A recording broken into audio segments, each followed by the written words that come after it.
प्यारे साहिलियंस, आपका स्वागत करता हूं अपने इस क्लास में। आज का class biology class 11 chapter number 17 breathing and exchange of gases, जिसमें हम लोग आज टॉपिक चलेगा ब्रोंकियाई और ब्रोंक्यूल्स, और फाइनली हम लोग लंग्स के बारे में पढ़ेंगे। ये दो अभी आप लोगों को मैंने कहा था कि मैंने कुछ दिन पहले एक रील शेयर किया था अपने स्टेटस पे, और पता नहीं आप लोगों ने देखा या नहीं देखा। मेरे हर एक स्टेटस की चीजों को आप लोग देखिएगा, क्योंकि उसमें बहुत कुछ जानकारी वाली बातें होती हैं।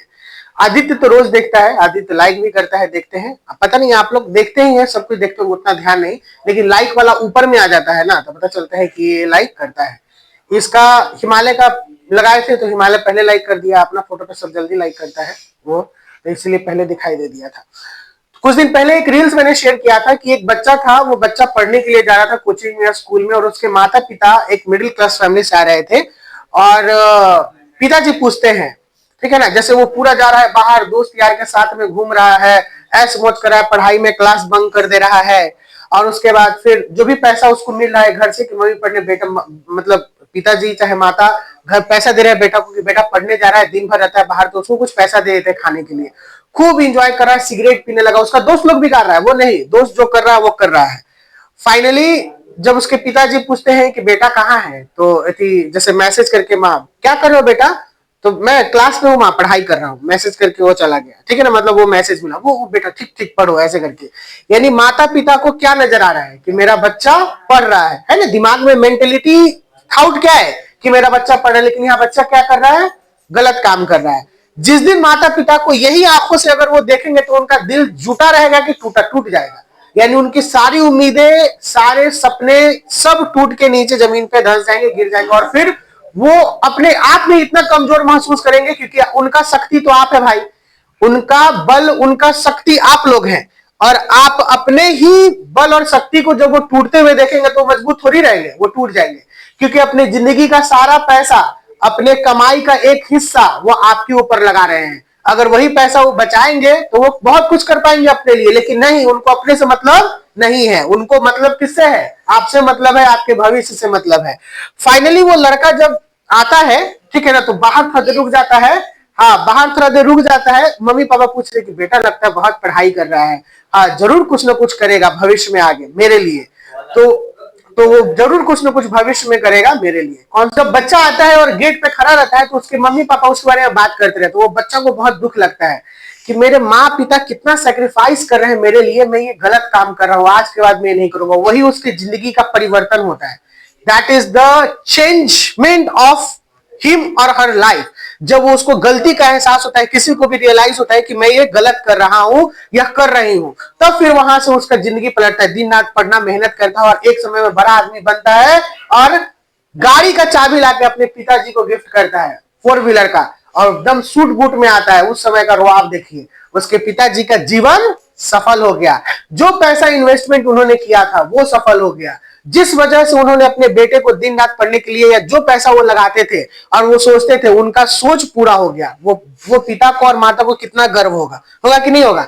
तो इसीलिए आप लोग अपने समय को आप इंजॉय कीजिए, जो समय में इंजॉय करना है उसके लिए कोई नदारत नहीं है, कोई दिक्कत नहीं है। लेकिन जो समय पढ़ाई का है, जैसे अभी 10 मिनट समय बचा हुआ है, अच्छा सर बायोलॉजी पढ़ाने वाले हैं, ठीक है, पीछे का रिकॉल कर लिए एक बार ताकि हमको ज्यादा समझ में आ जाए। अच्छा सर इंग्लिश का क्लास स्टार्ट करने वाले, 10 मिनट ऑलरेडी गैप देते हैं हम कि बच्चा इंग्लिश का क्लास स्टार्ट होने वाला है, देते हैं ना। लेकिन आप लोगों को कभी नहीं देखते हैं कि आप लोग पेज पलट के पीछे देख रहे हैं कि सर पिछले क्लास में क्या पढ़ाए थे और आज क्या होगा।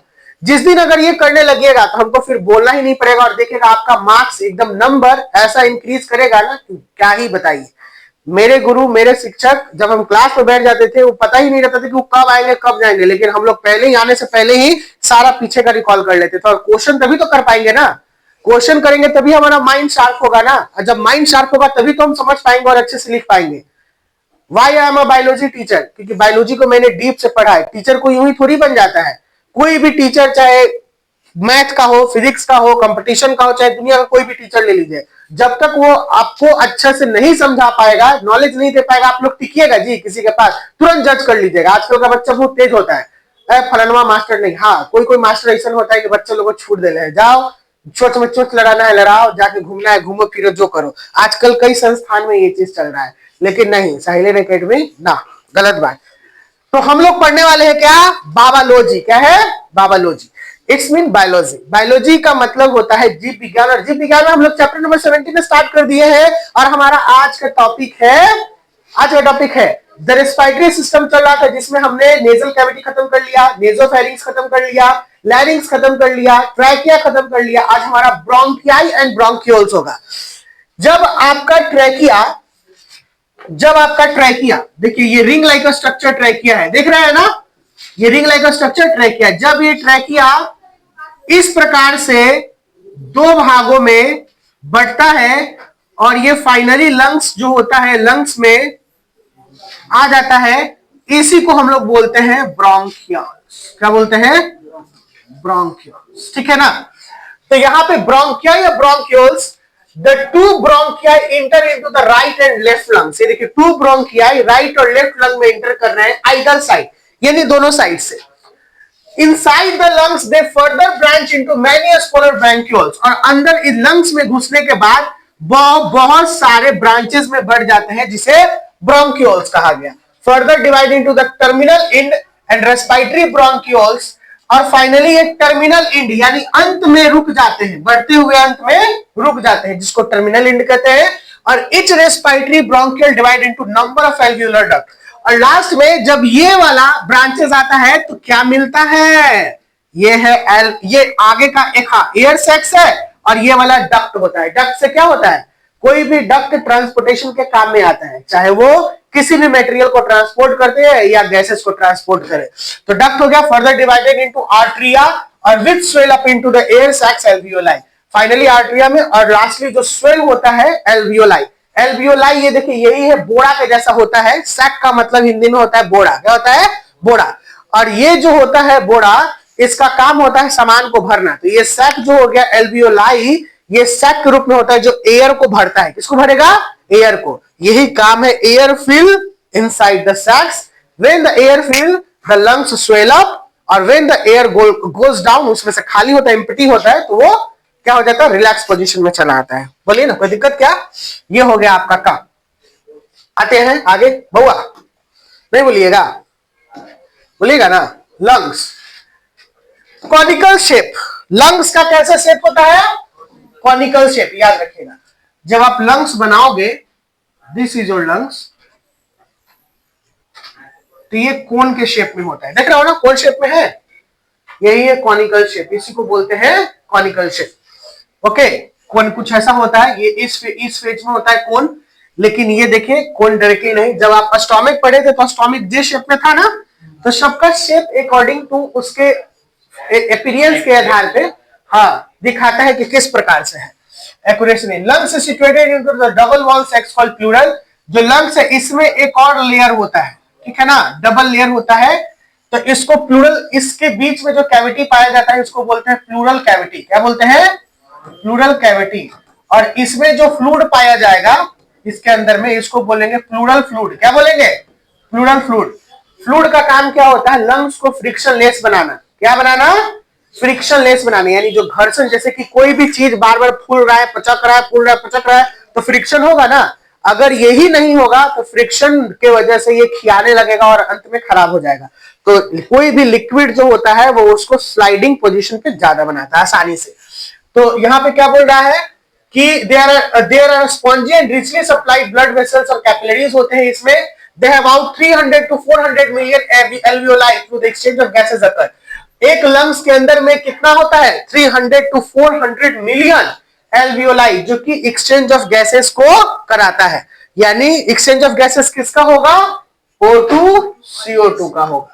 The alveoli are thin walled pouches, the wall which have epithelial lining supported by the basement membrane. Alveoli thin walled pouches होता है, और इसका वॉल जो होता है epithelial lining का बना होगा, जो कि इसके बेसमेंट मेम्ब्रेन को सपोर्ट करता है। किसको सपोर्ट करता है? बेसमेंट मेम्ब्रेन को सपोर्ट करता है। अभी मैं आपको थोड़ी देर में क्या कर दूंगा सर, इसका फिगर में दिखा दूंगा पूरे लंग्स का शॉर्ट सा, और लंग्स में पूरे डिजाइन से क्या क्या बदल रहा है वो मैं दिखा दूंगा। ठीक है, let me here with the respiration involves the following step. Respiration कुछ इस स्टेप में होता है। क्या क्या स्टेप है इसका? पहला स्टेप है रेस्पिरेशन इन्वॉल्व। पहला step respiration involves the following step: the breathing or pulmonary ventilation by which atmospheric air is drawn, carbon dioxide air release. यानी ब्रीदिंग और पल्मोनरी वेंटिलेशन क्या बोलते हैं? वेंटिलेशन का मतलब क्या होता है? बिल्कुल, हमारे घर में एक वेंटिलेटर होता है, ऊपर में गर्म हवा धीरे धीरे ऊपर की तरफ जाके बाहर निकल जाता है। तो वेंटिलेशन यानी हमारे अंदर से जो हवा है वो बाहर निकलता है। वो कौन सा हवा होता है? CO2। CO2 कैसा हवा होता है? हमेशा गर्म होता है।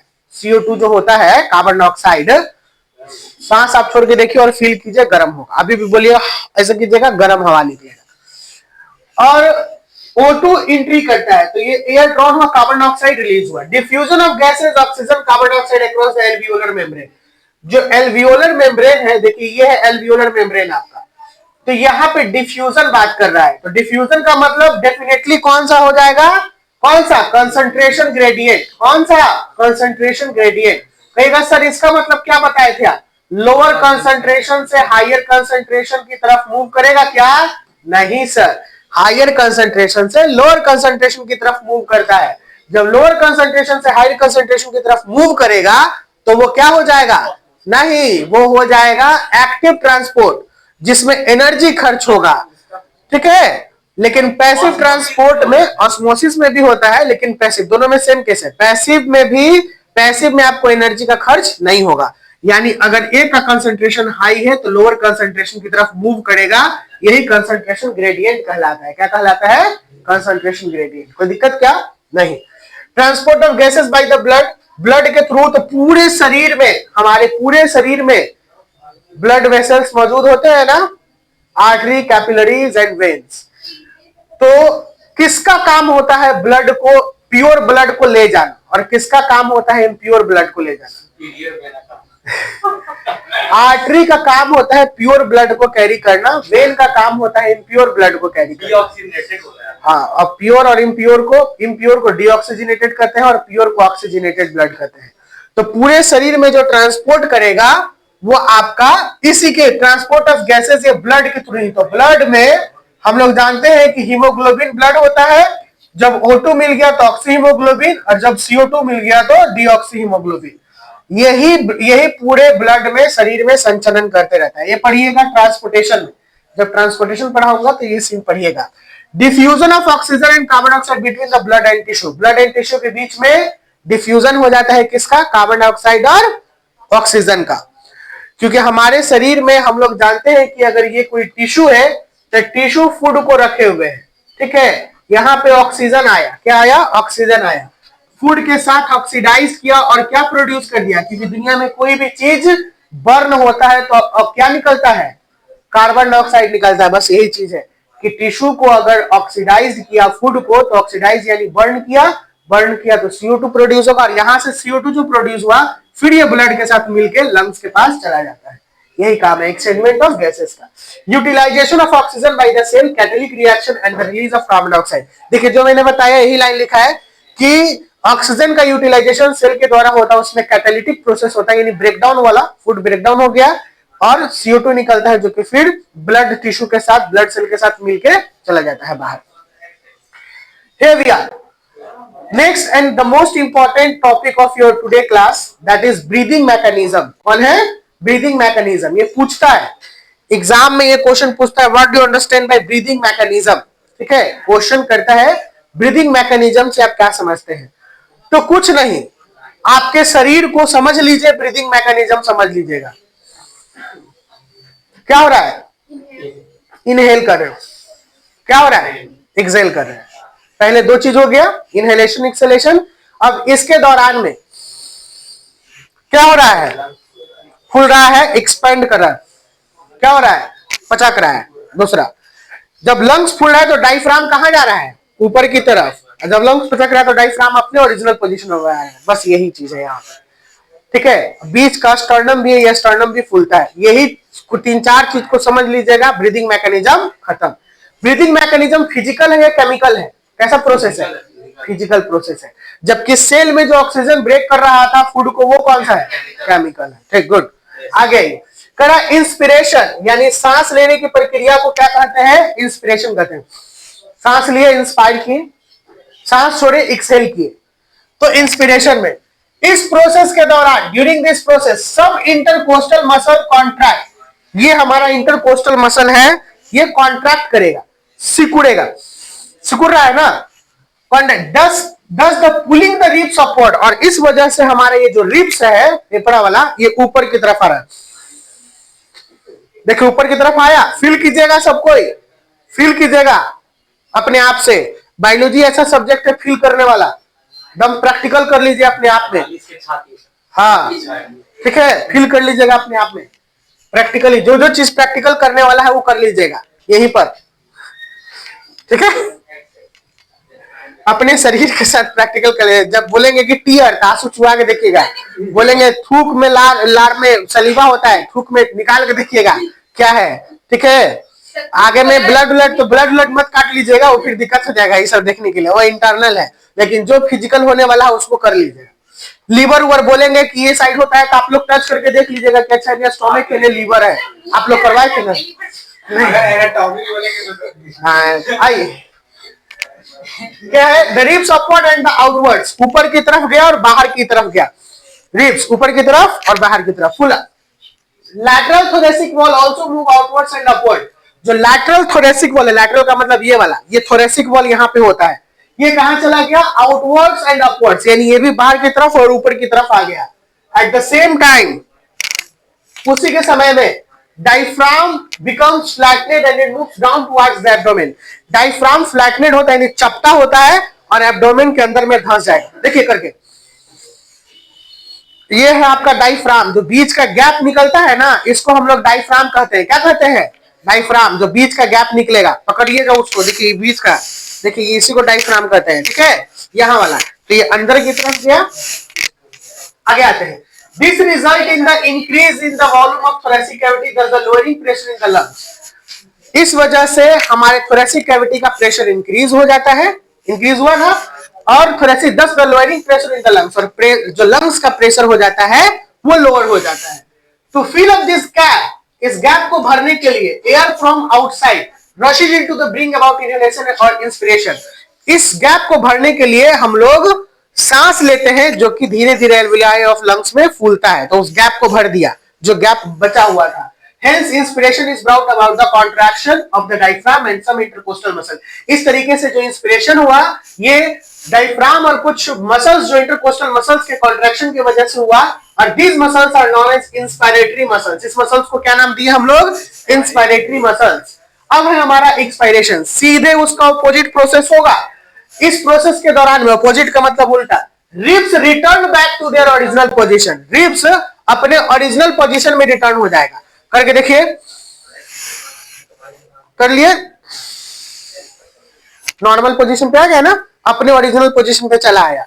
Back to their inwards and backwards, हाँ ये मतलब अंदर आ गया और फिर जो जहां पे था वहीं पे आके पहुंच गया, रिलैक्स हो गया। By this relaxation, intercostal muscle and also diaphragm become the dome shape। और फिर से हमारा डायफ्राम जो है ये डोम शेप में आ जाता है। डोम शेप ऐसा शेप करते हैं, यानी अभी हमारा डायफ्राम ऐसे है ना, लेकिन उस समय में फ्लैटनेड हो जाता है, ऐसे सीधा हो जाता है डायफ्राम। इसी का बात कर रहे हैं कि डोम शेप में आ गया originally. Lateral thoracic wall move inwards and downwards, lateral thoracic wall अंदर की तरफ चला जाता है और फिर नीचे की तरफ आ जाएगा। This decrease the volume of the thoracic cavity, और इस वजह से जो थोरेसिक कैविटी का वॉल्यूम है ये डिक्रीज कर जाता है और लंग्स का प्रेशर फिर से इंक्रीज कर जाता है। इंस्पायरेशन के दौरान में लंग्स का प्रेशर क्या हो रहा है, लोअर हो रहा है, और एक्सपायरेशन के दौरान में लंग्स का प्रेशर क्या हो रहा है, हायर हो रहा है, यानी फिर से प्रेशर यहाँ पे इंक्रीज कर गया जो प्रेशर था। So the air from the lungs रसेस out, इस प्रकार से जो लंग्स का एयर है वो बाहर की तरफ चला आता है, और इसी प्रोसेस को हम लोग एक्सपायरेशन और एक्सहेलेशन कहते हैं। क्या कहते हैं, हाँ, रेस्पिरेशन और एक्सहेलेशन। अब यहाँ पे कुछ जानकारी वाली बात है, क्योंकि एमसीक्यू में क्वेश्चन आ सकता है। एक नॉर्मल पर्सन 12 से 16 बार सांस लेता है, एक नॉर्मल पर्सन 1 मिनट में 12 से 16 बार सांस लेता है, जैसे हम लोग, लेकिन यही बच्चे में बढ़ जाएगा, ठीक है, व्हाइल एट रेस्ट, जब वो रेस्ट में होता है तब, लेकिन यही जब हम लोग दौड़ेंगे, जब एथी करेंगे जॉगिंग, तो वो बढ़ जाएगा। क्या हो जाएगा, बढ़ जाएगा। लेकिन however this breathing rate higher than the muscular exercise and small children, लेकिन यही ब्रीथिंग रेट हायर एक्सरसाइज और स्मॉल चिल्ड्रन में ज्यादा रहेगा। स्मॉल चिल्ड्रन लगभग 20 से 25 बार सांस लेता है, और कोई छोटे बच्चों में तो 25 से 30 भी हो सकता है। जो नॉर्मल बच्चा ऐसे ऐसे, अस्थमा वाले को और ज्यादा रहेगा। ये नॉर्मल पर्सन है, मैं नॉर्मल के बारे में बात कर रहा हूँ, बीमार नहीं।